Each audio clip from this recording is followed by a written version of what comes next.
Hello there, I'm Dave Myers, and you're listening to Verse by Verse. We three kings of Orient are, bearing gifts we traverse afar.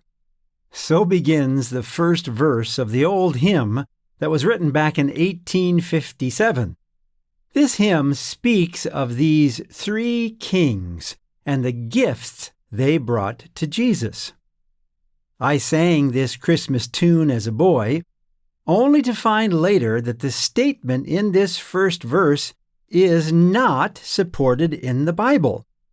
Nowhere in the Bible does it say that there were three kings. It just lists three gifts. So the supposition is that there were three kings or magi.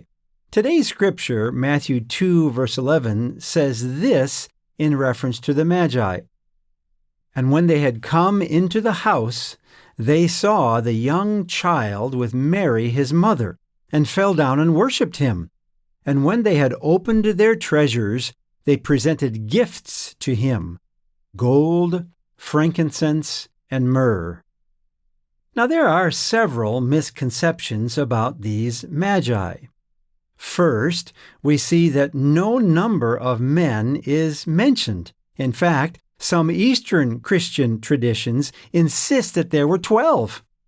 Second, they never came to a manger to worship Christ. The scripture says they came to the house, not the stable, sometime after Jesus was born. So the popular Christmas scene with the manger, the shepherds, the sheep, the camels, the three kings with their gifts is simply a false misrepresentation of the facts. These Magi went to the house, not the stable, and everything about them has been fabricated over the centuries. The first document that seems to mention their names was apparently written nearly 500 years after the event, and a second one written more than 700 years after the visit to Christ. So what do we reliably know about these men? 1, that they were men of great wisdom who caused a great stir when their huge caravan arrived in Jerusalem. The Greek word used to identify these men, magus, was a descriptor that we can safely say meant wise men. 2, they were men of great wealth, as displayed by the rare and expensive gifts that they brought to Jesus. And 3, they were led directly to a place, the place that Jesus was living, by a star, which we know had to be an angel, not a celestial body. A star does not, quote, stand over the place where he was, end quote, but an angel could and did. And 4, they were led there because they wanted to worship this one who was born King of the Jews.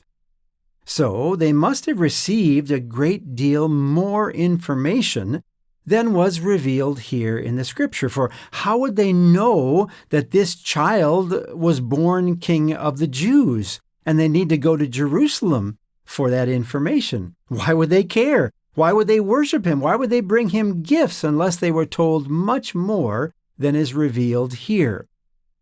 So to summarize, there is much God has not chosen to preserve about this fascinating encounter, including the Magi's names, the number of the men, the countries of origin, etc. But suffice it to say that we, like these wise men, should come to both recognize and worship our King and Master, Jesus the Christ. Verse by Verse is a companion podcast to the Daily Bible Verse blog, which you can find on the Life, Hope, and Truth Learning Center. Check out the show notes for more.